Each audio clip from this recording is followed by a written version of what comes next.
teaching meditation as well as freediving this week? Yep, I've been teaching meditation, teaching freediving. I'm also a breath training coach and a visualization coach, Cool. among many other things. But that's what I'm doing here during Deep Week. What does that even mean, the visualization and breath training coach? So the breath training coach part is a lot of training the body's response to low levels of oxygen, high levels of CO2, and also being able to stay relaxed at those high levels of CO2 and low levels of oxygen. And then visualization coach is more along the lines of mentally helping a athlete or student relax their mind. And one of the things I primarily do is incorporate freediving visualization into the sessions that I lead. For visualization, there have been a lot of studies that have shown that mental practice can actually translate to better physical performance. And a lot of high-level freedivers use visualization to actually improve their technique in the water. And so I've sort of taken that and created visualization programs that students and athletes can use to just listen to the techniques and listen to what their technique should look like, so all they have to do is just see it in their mind and practice it. Amazing. Yeah, I suppose that would be like pretty translatable to other areas of life as well. It can be, yeah. Not just freediving? Absolutely. Yeah, I mean, one of the things with visualization is that you need to, if you're going to be practicing it, you need to practice it correctly in your mind. And so that means, you know, for freediving, feeling the texture of the rope in your hand, having the correct technique, full arm extension, having the right kick, and having all of that sort of technique correct in your mind as you're practicing it.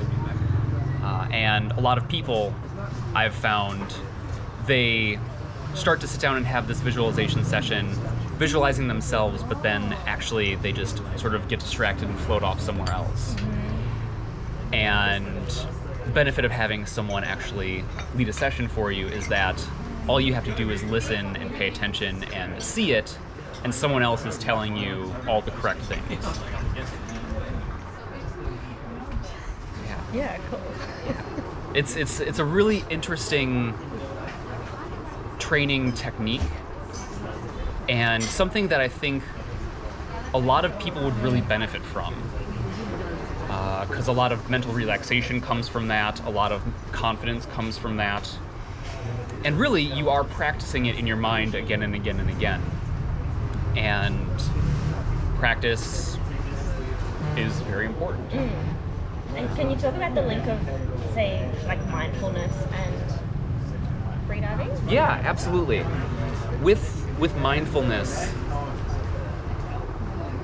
as we're diving, freediving is a very individual and in a lot of ways lonely sport, because what we experience inside of our bodies is completely unique to us. We may have some similar issues with equalization not working correctly, or maybe feeling a bit of pressure in the chest, but how mentally we deal with those things is completely unique from person to person. And if you're not being mindful of what you're feeling on a dive, preparing for a dive, you can run the risk of perhaps hyperventilating on the surface. You can be holding tightness in your neck or in your chest when you should be nice and relaxed. That can lead to equalization issues. It can lead to any kind of barotrauma issues. And so without mindfulness of what's going on inside your own body, you can hurt yourself in some ways. And so one of the things with mindfulness and the meditation that I find so important is that paying attention to what it is that I'm feeling, what this situation makes me feel, how I can remind myself when there is maybe a negative connotation associated with that feeling. How do I relax through it, remind myself it's going to be okay, all of that stuff. And it takes a lot of practice, but once you're practicing it and you're adding that into your training, you will see a world of difference It's when easier you. to go there. It's so much there. easier to go there. Yeah. Cool. And how many deep weeks have you done so far? This was my second deep week. Second. And I've been an instructor for about 2.5 years.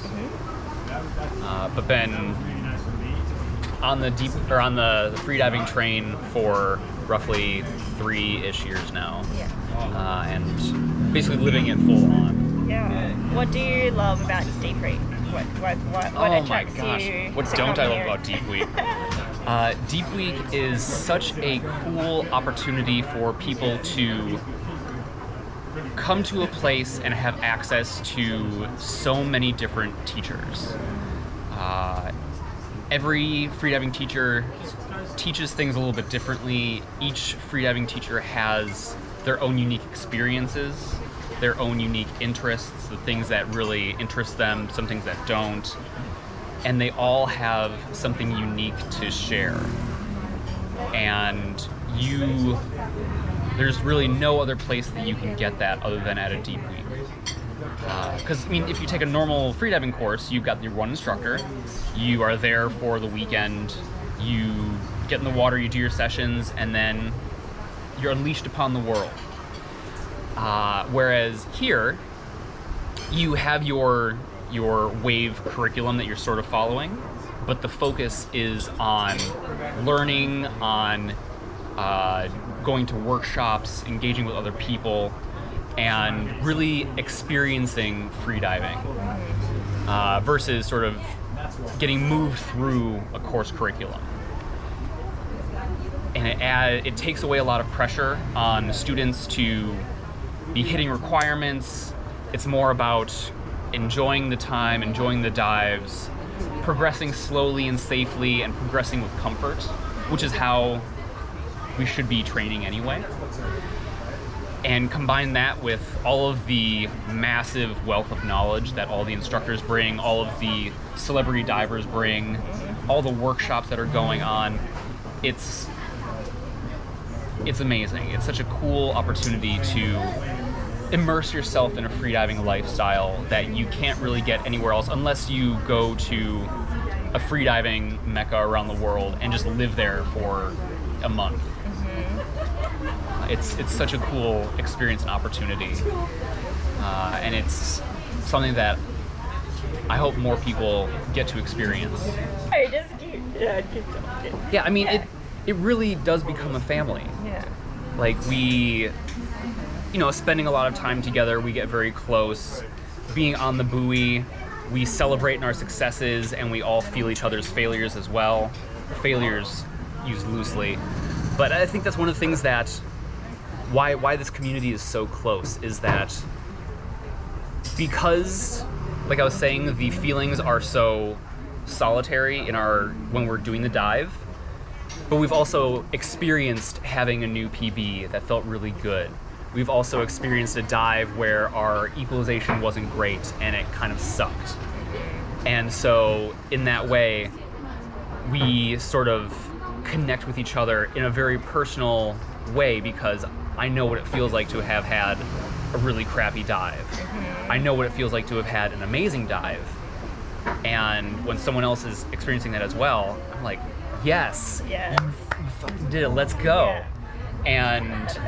And that kind of connection is something that I think a lot of sports kind of lack.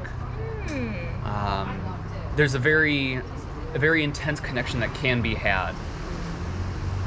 And I think that's partially why we go from the beginning of the week from just being a bunch of random people coming together to dive to being the family that we leave as. Yeah, that's so cool. And I hadn't really thought about it like that actually, but yeah, we don't just share like all the celebrations and all the achievements and the good times. It's like you're on that same page, like through the struggles as well, the challenges. So, and you help each other like overcome them, and there's so much support and so much help. Like, oh, I'm struggling with this. Like, oh, go talk to that person. Or exactly these crazy good people from all around the world just all coming to the same place. Yeah, it's so lovely, and it really is the best place to learn to freedive, I think. just because of all the instructors, all of the wealth of knowledge, the time you get to spend in the water, and the community itself is absolutely beautiful, so supportive, the and best. the after party. And the after party is always a plus as well. Yeah, Good fun. that's the cherry on the top. Yeah.